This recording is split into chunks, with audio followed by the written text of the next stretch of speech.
नमस्कार। आइए सुनते हैं मुंशी प्रेमचंद्र द्वारा रचित कहानी कज़ाकी। मेरी बाल स्मृतियों में कज़ाकी एक न मिटने वाला व्यक्ति है। आज 40 साल गुजर गए, लेकिन कज़ाकी की मूर्ति अभी तक आंखों के सामने नाच रही है। मैं उन दिनों अपने पिता के साथ आजमगढ़ की एक तहसील में था। कज़ाकी जाति का पासी था, बड़ा ही हंसमुख, बड़ा ही साहसी और बड़ा ही जिंदा दिल। वह रोज शाम को डाक का थैला लेकर आता, रात भर रहता और सवेरे डाक लेकर चला जाता। शाम को फिर उधर से डाक लेकर आ जाता। मैं दिन भर एक उद्विग्न दशा में उसकी राह देखा करता। ज्यों ही 4 बजते व्याकुल होकर सड़क पर आकर खड़ा हो जाता और थोड़ी देर में कज़ाकी कंधे पर बल्लम रखे उनकी झुनझुनी बजाता दूर से दौड़ता हुआ आता दिखलाई देता। वह सांवले रंग का गठीला लंबा जवान था। शरीर सांचे में ऐसा ढला हुआ कि चतुर मूर्तिकार भी उसमें कोई दोष न निकाल सकता। उसकी छोटी छोटी मूछें उसके चेहरे पर बहुत ही अच्छी मालूम होती थीं। मुझे देखकर और वह और तेज दौड़ने लगता। उसकी झुनझुनी और जोर से बजने लगती और मेरे हृदय में और जोर की खुशी की धड़कन होने लगती। हर्षातिरेक में मैं दौड़ पड़ता और एक क्षण में कज़ाकी का कंधा मेरा सिंहासन बन जाता। वह स्थान मेरी अभिलाषाओं का स्वर्ग था। स्वर्ग के निवासियों को भी शायद यह आंदोलित आनंद न मिलता होगा जो मुझे कज़ाकी के विशाल कंधों पर मिलता था। संसार मेरी आंखों में तुच्छ हो जाता था और जब कज़ाकी मुझे कंधे पर लिए हुए दौड़ने लगता, तब तो ऐसा मालूम होता था मानो मैं हवा के घोड़े पर उड़ा जा रहा हूँ। कज़ाकी डाकखाने में पहुँचता तो पसीने से तर रहता, लेकिन आराम करने की आदत न थी। थैला रखते ही वह हम लोगों को लेकर किसी मैदान में निकल जाता। कभी बिरहे गाकर सुनाता और कभी कहानियां सुनाता। उसे चोरी और डाकू, मारपीट, भूत प्रेत सैकड़ों कहानियां याद थीं।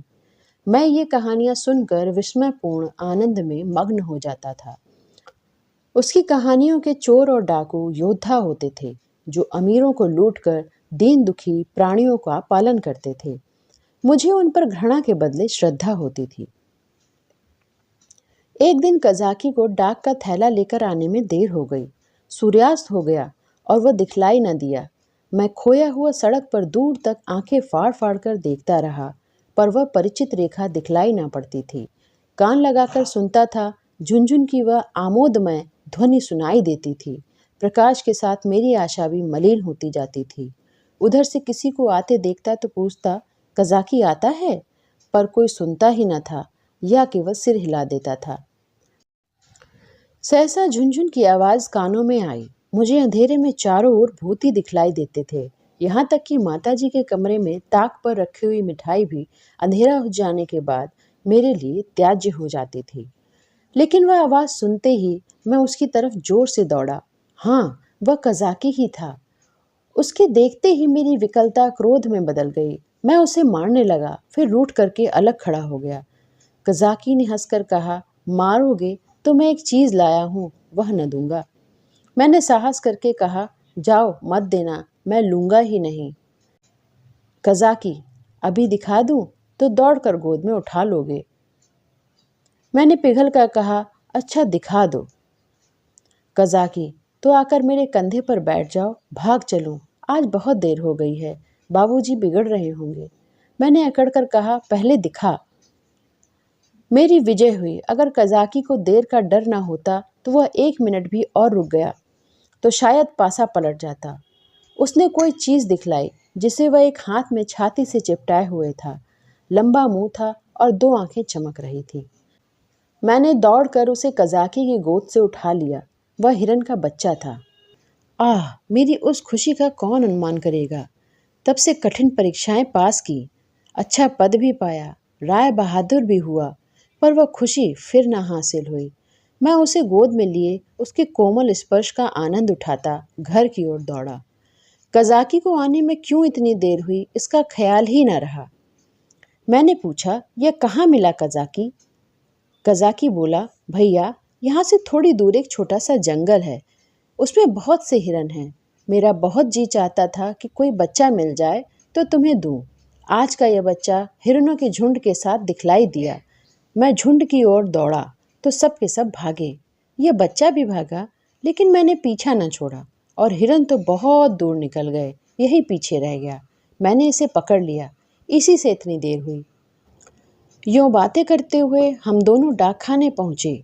बाबूजी ने मुझे न देखा, हिरन के बच्चे को भी न देखा। कजाकी ही पर ही उनकी निगाह थी। बिगड़ कर बोले, आज इतनी देर कहाँ लगाई? अब थैला लेकर आया है, उसे लेकर क्या करूं? डाक तो चली गई, बता इतनी देर कहाँ लगाई? कजाकी के मुंह से आवाज न निकली। बाबूजी ने कहा, तुझे शायद अब नौकरी नहीं करनी है। नीच है ना, पेट भरा तो मोटा हो गया, जब भूखों मरने लगेगा तो आंखें खुलेंगी। कजाकी चुपचाप खड़ा रहा। बाबूजी का क्रोध और बढ़ा। बोले, अच्छा थैला रख दे और अपने घर की राह ले। सुअर अब डाक लेके आया है, तेरा क्या बिगड़ेगा? जहां चाहेगा मजदूरी करेगा, माथे तो मेरे जाएगी, जवाब तो मुझे तलब होगा। कजाकी ने रुआंसे होकर कहा, सरकार अब कभी देर ना होगी। बाबूजी, आज क्यों देर की, इसका जवाब दे। कजाकी के पास इसका कोई जवाब न था। आश्चर्य तो यह था कि मेरी भी जबान बंद हो गई।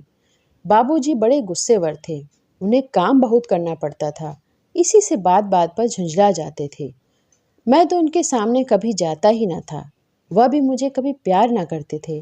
घर में केवल 2 बार घंटे घंटे भर के लिए भोजन करने आते थे, बाकी सारे दिन दफ्तर में लिखा करते थे। उन्होंने बार बार एक सहकारी के लिए अफसरों से विनय की थी, पर इसका कुछ असर न हुआ। यहाँ तक कि तातील के दिन भी बाबूजी दफ्तर में ही थे। केवल माताजी उनका क्रोध शांत करना जानती थी, पर वह दफ्तर में कैसे आती? बेचारा कजाकी उस वक्त मेरे देखते देखते निकल गया। उसका बल्लम, चपरास और साफा छीन लिया गया और उसे डाकखाने से निकल जाने का नादिरी हुक्म सुना दिया गया। आह, उस दिन मेरा ऐसा जी चाहता था कि मेरे पास सोने की लंका होती तो कजाकी को दे देता और बाबूजी को दिखा देता कि आपके निकाल देने से कजाकी का बाल भी बांका नहीं हुआ। किसी योद्धा को अपनी तलवार पर जितना घमंड होता था, उतना ही घमंड कजाकी को अपनी चपरास पर था। जब वह चपरास खोलने लगा तो उसके हाथ कांप रहे थे, आंखों से आंसू बह रहे थे और इस सारे उपद्रव की जड़ वह कोमल वस्तु थी जो मेरी गोद में मुंह छिपाए ऐसे चैन से बैठी हुई थी मानो माता की गोद में हो। जब कजाकी चला तो मैं धीरे धीरे उसके पीछे पीछे चला। मेरे घर के द्वार पर आकर कजाकी ने कहा, भैया अब घर जाओ, सांझ हो गई। मैं चुपचाप खड़ा अपने आंसुओं के वेग को सारी शक्ति से दबा रहा था। कजाकी फिर बोला, भैया मैं कहीं बाहर थोड़े ही चला जाऊंगा, फिर आऊंगा और तुम्हें कंधे पर बैठाकर कुदवाऊंगा। बाबूजी ने नौकरी ले ली है तो क्या इतना भी नहीं करने देंगे?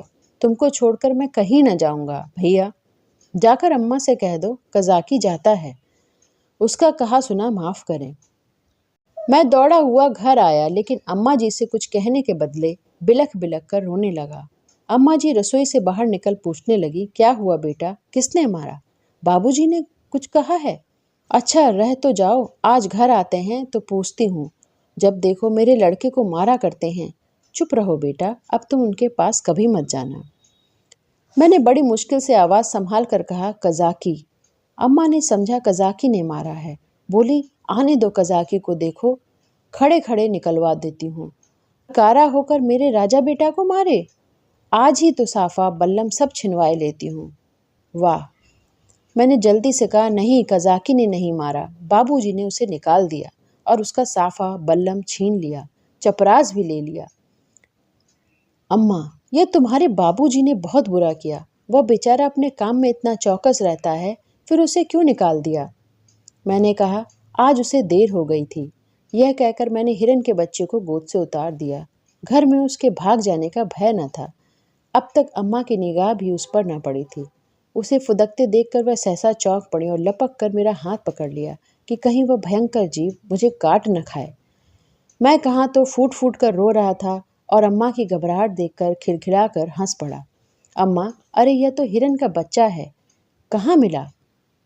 मैंने हिरन के बच्चे का सारा इतिहास और उसका भीषण परिणाम आदि से अंत तक कह सुनाया। अम्मा, यह इतना तेज भागता था कि कोई दूसरा होता तो पकड़ ही न सकता। सनसन हवा की तरह उड़ता चला जाता था। कज़ाकी 5-6 घंटे तक इसके पीछे दौड़ता रहा, तब कहीं जाकर बच्चा मिला। अम्मा जी, कज़ाकी की तरह कोई दुनिया भर में नहीं दौड़ सकता, इसी से तो देर हो गई। इसलिए बाबूजी ने बेचारे को निकाल दिया। चपरास, साफा, बल्लम सब छीन लिया।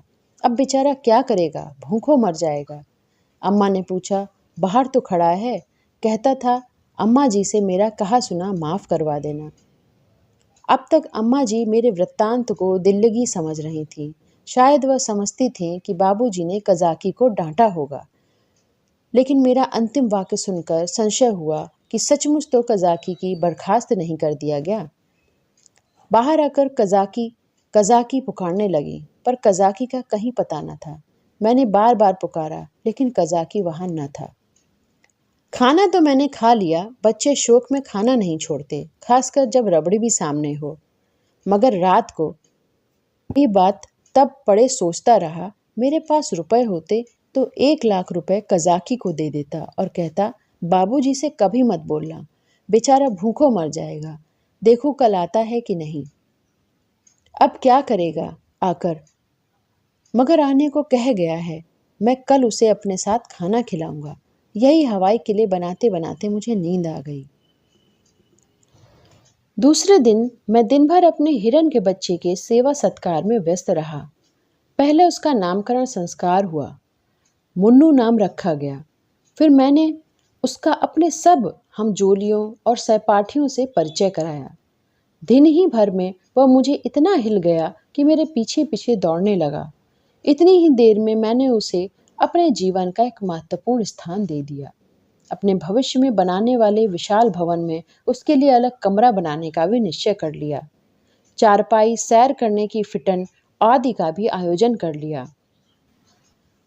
लेकिन संध्या होते ही मैं सब कुछ छोड़ छाड़ कर सड़क पर जा खड़ा हुआ और कज़ाकी को निकाल दिया गया है, अब उसे यहाँ आने की कोई ज़रूरत नहीं रही। फिर भी न जाने मुझे क्यों यह आशा हो रही थी कि वह आ रहा है। एकाएक मुझे ख्याल आया कि कज़ाकी भूखों मर रहा होगा। मैं तुरंत घर आया। अम्मा दिया बाती कर रही थीं। मैंने चुपके से एक टोकरी में आटा निकाला। आटा हाथों में लपेटे टोकरी से गिरते आटे की एक लकीर बनाता हुआ भागा। आकर सड़क पर खड़ा ही हुआ था कि कज़ाकी सामने से आता दिखलाई दिया। उसके पास बल्लम भी थी, कमर में चपरास भी थी, सिर पर साफा भी बंधा हुआ था, बल्लम में डाक का थैला भी बंधा हुआ था। मैं दौड़कर उसकी कमर से चिपट गया और विस्मित होकर बोला, तुम्हें चपरास और बल्लम कहाँ से मिल गया कज़ाकी? कज़ाकी ने मुझे कंधे पर बैठाते हुए कहा, वह चपरासी किस काम की थी भैया? वह तो गुलामी की चपरास थी, यह पुरानी खुशी की चपरास है। पहले सरकार का नौकर था, अब तुम्हारा नौकर हूँ। यह कहते कहते उसकी निगाह टोकरी पर पड़ी थी जो वहीं रखी थी। बोला, यह आटा कैसा है भैया? मैंने सकचाते हुए कहा, तुम्हारे लिए ही तो लाया हूँ, तुम भूखे होगे, आज क्या खाया होगा? कज़ाकी की आंखों में मैं ना देख सका। उसके कंधे पर बैठा हुआ था। हाँ, उसकी आवाज़ से मालूम हुआ कि उसका गला भराया है। बोला, भैया क्या रूखी ही रोटियां खाऊंगा? दाल, नमक, घी और तो कुछ नहीं है। मैं अपनी भूल पर लज्जित हुआ। सच तो है, बेचारा रूखी रोटियां कैसे खाएगा, लेकिन नमक, दाल, घी कैसे लाऊं? अब तो अम्मा चौके में होगी। आटा लेकर तो किसी की तरह भाग आया। अभी तक मुझे न मालूम था कि मेरी चोरी पकड़ ली गई होगी। आटे की लकीर ने सुराग दे दिया है। अब ये तीन तीन चीज़ें कैसे लाऊंगा? अम्मा से मांगूंगा तो कभी ना देंगी। एक एक पैसे के लिए तो घंटों रुलाती हैं। इतनी सारी चीज़ें क्यों देने लगी? एकाएक मुझे एक बात याद आई। मैंने अपनी किताबों के बस्तों में कहीं आने पैसे रखे छोड़े थे। मुझे पैसे जमा करने रखने में बड़ा आनंद आता था। मालूम नहीं अब वह आदत क्यों बदल गई। अब भी वही हालत होती है तो शायद इतना फाके मस्त ना रहता। बाबूजी मुझे प्यार तो कभी ना करते थे, पर पैसे खूब देते थे। शायद अपने काम में व्यस्त रहने के कारण मुझसे पिंड छुड़ाने के लिए इसी नुस्खे को सबसे आसान समझते थे। इनकार करने में मेरे रोने और मचलने का भय था। इस बाधा को वह दूर से ही टाल देते थे। अम्मा जी का स्वभाव इससे ठीक प्रतिकूल था। उन्हें मेरे रोने और मचलने से किसी काम में बाधा पड़ने का भय न था।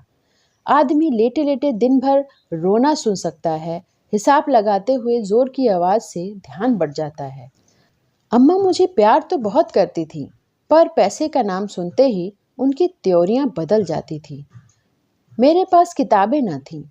हाँ, एक बस्ता था जिसमें डाकखाने के 2-4 फार्म तह करके पुस्तक के रूप में रखे हुए थे। मैंने सोचा, आटा, दाल, नमक और घी के लिए क्या उतने पैसे काफी न होंगे? मेरी तो मुट्ठी में भी नहीं आते। यह निश्चय करके मैंने कहा, अच्छा, मुझे उतार दो तो मैं दाल और नमक ला दूं, मगर रोज आया करोगे ना? कज़ाकी: भैया खाने को दोगे तो क्यों नहीं आऊंगा? मैंने कहा, मैं रोज खाने को दूंगा। कज़ाकी बोला, तो मैं रोज आऊंगा। मैं नीचे उतरा और दौड़कर सारी पूंजी उठा लाया। कज़ाकी को रोज बुलाने के लिए उस वक्त मेरे पास कोहिनूर हीरा होता तो उसकी भेंट करने में मुझे पशुपेश न होती। कज़ाकी ने विस्मित होकर पूछा, ये पैसे कहाँ पाए भैया? मैंने गर्व से कहा, मेरे ही तो हैं। कज़ाकी: तुम्हारी अम्मा तुमको मारेंगी, कहेंगी कज़ाकी ने फुसलाकर मंगवा लिए होंगे। भैया, इन पैसों की मिठाई ले लेना और आटा मटके में रख देना। मैं भूखों नहीं मरता, मेरे 2 हाथ हैं, मैं भला भूखों क्यों मारूंगा? मैं भला भूखों मर सकता हूँ? मैंने बहुत कहा कि पैसे मेरे हैं, लेकिन कज़ाकी ने ना लिए। उसने बड़ी देर तक इधर उधर कर सैर कराई, गीत सुनाए और मुझे घर पहुंचाकर चला गया। मेरे द्वार पर आटे की टोकरी भी रख दी। मैंने घर में कदम रखा ही था कि अम्मा ने डांट कर कहा, क्यों रे चोर, तू आटा कहाँ लेकर गया था? अब चोरी करना सीखता है? बता, किसको आटा दे आया? नहीं तो तेरी खाल उधेड़ कर रख दूंगी। मेरी नानी मर गई है। अम्मा क्रोध में सिंगनी हो जाती थी। सिटपिटा कर बोला, किसी को तो नहीं दिया। माँ, अब तूने आटा नहीं निकाला? देख कितना आटा सारे आंगन में बिखरा पड़ा है। मैं चुप खड़ा था। वह कितना ही धमकाती थी, पुचकारती थी, पर मेरी जुबान न खुलती।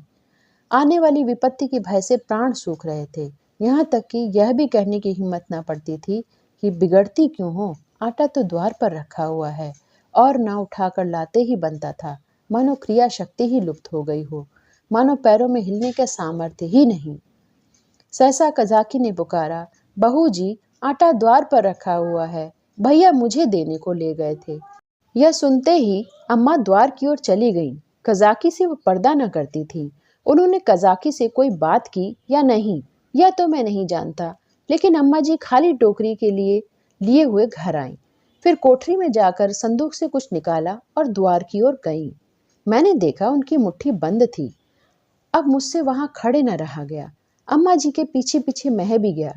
अम्मा ने द्वार पर कई बार पुकारा, मगर कज़ाकी चला गया था। मैंने बड़ी धीरता से कहा, मैं जाकर खोज लाऊं अम्मा जी। अम्मा जी ने किवाड़ बंद करते हुए कहा, तुम अंधेरे में कहाँ जाओगे? अभी तो यहीं खड़ा था। मैंने कहा कि यहीं रहना, मैं आती हूँ। तब तक न जाने कहाँ खिसक गया। बड़ा संकोची है, आटा तो लेता ही न था। मैंने जबरदस्ती उसके अंगोछे में बांध दिया। मुझे तो बेचारे पर बड़ी दया आती है। न जाने बेचारे के घर में कुछ खाने को है या नहीं। रुपए लाई थी कि दे दूंगी, पर न जाने कहाँ चला गया। अब तो मुझे भी साहस हुआ। मैंने अपनी चोरी की पूरी कथा कह डाली।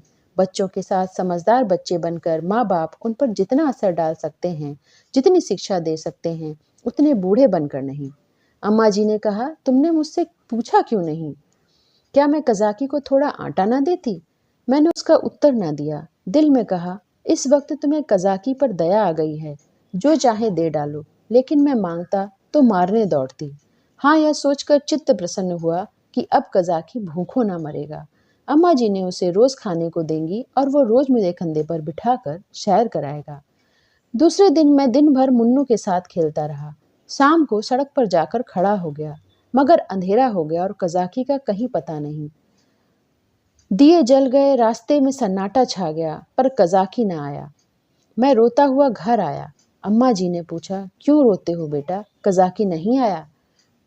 मैं और जोर से रोने लगा। अम्मा जी ने मुझे छाती से लगा लिया। मुझे ऐसा मालूम हुआ कि उनका कंठ भी गदगद हो गया है। उन्होंने कहा, बेटा चुप हो जाओ, मैं कल किसी हरकारे को भेजकर कज़ाकी को बुलवाऊंगी। मैं रोते रोते ही सो गया। सवेरे ज्यों ही आंख खुली, मैंने अम्मा जी से कहा, कज़ाकी को बुलवा दो। अम्मा ने कहा, आदमी गया है बेटा, कज़ाकी आता होगा। मैं खुश होकर खेलने लगा। मुझे मालूम था कि अम्मा जो बात कहती उसे पूरा ज़रूर करती हैं। उन्होंने सवेरे ही एक हरकारी को भेज दिया। 10 बजे जब मैं मुन्नू के लिए हुए घर आया तो मालूम हुआ कि कज़ाकी अपने घर पर नहीं मिला। वह रात को भी घर न आया था। उसकी स्त्री रो रही थी, न जाने कहाँ चले गए। उसे भय था कि वह कहीं भाग गया है। बालकों का हृदय कितना कोमल होता है, इसका अनुमान दूसरा नहीं कर सकता। उनमें अपने भावों को व्यक्त करने के लिए शब्द नहीं होते। उन्हें यह भी ज्ञात नहीं होता कि कौन सी बात उन्हें विकल कर रही है, कौन सा कांटा उनके हृदय में खटक रहा है, क्यों बार बार उन्हें रोना आता है, क्यों वे मन मारे बैठे रहते हैं। बालकों का हृदय कितना कोमल होता है, इसका अनुमान दूसरा नहीं कर सकता। उनमें अपने भावों को व्यक्त करने के लिए शब्द नहीं होते। उन्हें यह भी ज्ञात नहीं होता कि कौन सी बात उन्हें विकल कर रही है, कौन सा कांटा उसके हृदय में खटक रहा है, क्यों बार बार उन्हें रोना आता है, क्यों वे मन मारे बैठे रहते हैं, खेलने में जी नहीं लगता। मेरी भी यही दशा थी। कभी घर में आता, कभी बाहर जाता, कभी सड़क पर जा पहुंचता। आंखें कज़ाकी को ढूंढ रही थी। वह कहाँ चला गया, कहीं भाग तो नहीं गया। तीसरे पहर को मैं खोया हुआ सड़क पर खड़ा था। सहसा मैंने कज़ाकी को एक गली में देखा। हाँ, वह कज़ाकी ही था। मैं उसकी ओर चिल्लाता हुआ दौड़ा, पर गली में उसका पता न था। न जाने किधर गायब हो गया। मैंने गली में इस सिरे से उस सिरे तक देखा, मगर कहीं कज़ाकी की गंध तक न मिली। घर आकर मैंने अम्मा जी से यह बात कही। मुझे ऐसा जान पड़ा कि वह बात सुनकर बहुत चिंतित हो गईं। इस इसके बाद 2-3 दिन तक कज़ाकी दिखाई न दिया। मैं भी अब उसे कुछ भूलने लगा। बच्चे पहले जितना प्रेम करते हैं, बाद को उतने ही निष्ठुर भी हो जाते हैं। जिस खिलौने पर प्राण देते हैं, उसी को 2-4 दिन के बाद पटक-पटक कर फोड़ डालते हैं। 10-12 दिन और बीत गए। दोपहर का समय था। बाबूजी खाना खा रहे थे। मैं मुन्नू के पैरों में पीनच की पैजनियां बांध रहा था। एक औरत घूंघट निकाले हुए आई और आंगन में खड़ी हो गई। उसके कपड़े फटे हुए और मैले थे, पर गोरी सुंदर स्त्री थी। उसने मुझसे पूछा, भैया, बहू जी कहाँ हैं? मैंने उसके पास जाकर उसका मुंह देखते हुए कहा, तुम कौन हो, क्या बेचती हो? औरत, कुछ बेचती नहीं हूँ, तुम्हारे लिए कमल गट्टे लाई हूँ। भैया, तुमको कमल गट्टे बहुत अच्छे लगते हैं ना? मैंने उसके हाथों से लटकती हुई पोटली को उत्सुक नेत्रों से देखकर पूछा, कहाँ से लाई हो, वो देखें। औरत, तुम्हारे हरकारे ने भेजा है भैया। मैंने उछलकर पूछा, कज़ाकी ने? औरत ने सिर हिलाकर हाँ कहा और पोटली खोलने लगी। इतने में अम्मा जी भी रसोई से निकल आईं। उसने अम्मा के पैरों का स्पर्श किया। अम्मा ने पूछा, तू कज़ाकी की घरवाली है? औरत ने सिर झुका लिया। अम्मा, आजकल कज़ाकी क्या करता है? औरत ने रोकर कहा, बहू जी जिस दिन से आपके पास से आटा लेकर गए हैं, उसी दिन से बीमार पड़े हैं। बस भैया भैया करते हैं। भैया ही उनका मन बसा रहता है। चौंक चौंक कर भैया कहते हुए द्वार की ओर दौड़ते हैं। न जाने उन्हें क्या हो गया है बहू जी। एक दिन मुझसे कुछ कहा न सुना, घर से चल दिए और एक गली में छिपकर भैया को देखते रहे। जब भैया ने उन्हें देख लिया तो भागे। तुम्हारे पास आते हुए लजाते हैं। मैंने कहा, हाँ हाँ, मैंने उस दिन तुमसे जो कहा था अम्मा जी। अम्मा, घर में कुछ खाने पीने को है? औरत, हाँ बाबूजी, तुम्हारे आशीर्वाद से खाने पीने को दुख नहीं है। आज सवेरे उठे और तालाब की ओर चले गए। बहुत कहती रही, बाहर मत जाओ, हवा लग जाएगी, मगर न माना। मारे कमजोरी के पैर कांपने लगते हैं, मगर तालाब में घुसकर ये कमल गट्टे तोड़ लाए। तब मुझसे कहा, ले जा, भैया को दे आ, उन्हें कमल गट्टे बहुत अच्छे लगते हैं। कुशल क्षेम पूछती आना।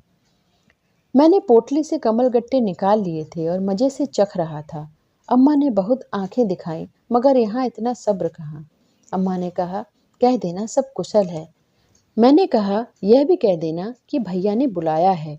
न जाओगे तो फिर तुमसे कभी ना बोलेंगे। हाँ। बाबूजी खाना खाकर निकल आए।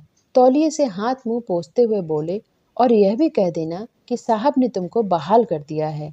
जल्दी जाओ, नहीं तो कोई दूसरा आदमी रख लिया जाएगा। औरत ने अपना कपड़ा उठाया और चली गई। अम्मा ने बहुत पुकारा पर वह न रुकी। शायद अम्मा जी ने उसे सीधा देना चाहती थी। अम्मा ने पूछा, सचमुच बहाल हो गया? बाबूजी, और क्या, झूठे ही बुला रहा हूँ। मैंने तो 5वें ही दिन बहाली की रिपोर्ट की थी।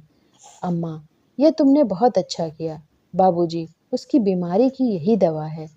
प्रातःकाल उठा तो क्या देखता हूँ कि कज़ाकी लाठी टेकता हुआ चला आ रहा है। वह बहुत दुबला हो गया था, मालूम होता था बूढ़ा हो गया है। हरा भरा पेड़ सूख कर ठूंठ हो गया है। मैं उसकी ओर दौड़ा और उसकी कमर से चिपट गया। कज़ाकी आ गया। कज़ाकी ने मारे खुशी के गाल चूमे और मुझे उठाकर कंधे पर बिठाने की चेष्टा करने लगा, पर मैं न उठ सका। तब वह जानवरों की भांति भूमि पर हाथों और घुटनों के बल खड़ा हो गया और मैं उसकी पीठ पर सवार होकर डाकखाने की ओर चला। मैं उस वक्त फूला न समाता था और शायद कज़ाकी मुझसे भी ज्यादा खुश था। बाबूजी ने कहा, कज़ाकी तुम बहाल हो गए, अब कभी देर न करना। कज़ाकी रोता हुआ पिताजी के पैरों पर गिर पड़ा। मगर शायद मेरे भाग्य में दोनों सुख भोगने नहीं लिखे थे। मुन्नू मिला तो कज़ाकी छूटा, कज़ाकी आया तो मुन्नू हाथ से गया, और ऐसा गया कि आज तक उसके जाने का दुख है। मुन्नू मेरी ही थाली में खाना खाता था। जब तक मैं खाने ना बैठूं उसे संतोष ना होता था। वह मेरे ही साथ सोता और मेरे ही साथ उठता भी था। सफाई तो उसे इतनी पसंद थी कि मल मूत्र त्याग करने के लिए घर से बाहर मैदान में निकल जाता था। कुत्तों से उसे चिढ़ थी। कुत्ते को घर में न घुसने देता था। कुत्ते को देखते ही थाली से उठ जाता था और उसे दौड़कर घर से बाहर निकाल देता था। कज़ाकी को डाकखाने में छोड़कर जब मैं खाना खाने गया तो मुन्नू भी आ बैठा। अभी 2-4 ही कौर खाए थे कि एक बड़ा सा झबरा कुत्ता आंगन में दिखाई दिया। मुन्नू उसे देखते ही दौड़ा। दूसरे घर में जाकर कुत्ता भी चूहा हो जाता है। झबरा कुत्ता उसे देखकर भागा। मुन्नू को अब लौट आना चाहिए था, मगर वह कुत्ता उसके लिए यमराज का दूत था। मुन्नू को उसे घर से निकाल कर ही संतोष न हुआ। वह उसे घर के बाहर मैदान में भी दौड़ाने लगा। मुन्नू को शायद ख्याल न रहा कि यहाँ मेरी अमलदारी नहीं है। वह उस क्षेत्र में पहुंच गया था जहाँ झबरे को भी उतना ही अधिकार था जितना मुन्नू का।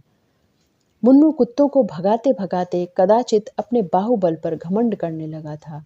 वह यह न समझ सकता था कि घर में उसकी पीठ पर घर के स्वामी का भय काम किया करता है। झबरे ने इस मैदान में आते ही उलटकर मुन्नू की गर्दन दबा दी। बेचारे मुन्नू के मुंह से आवाज तक न निकली। जब पड़ोसियों ने शोर मचाया तो दौड़ा, देखा तो मुन्नू मरा पड़ा है और झबरे का कहीं पता नहीं। कहानी समाप्त।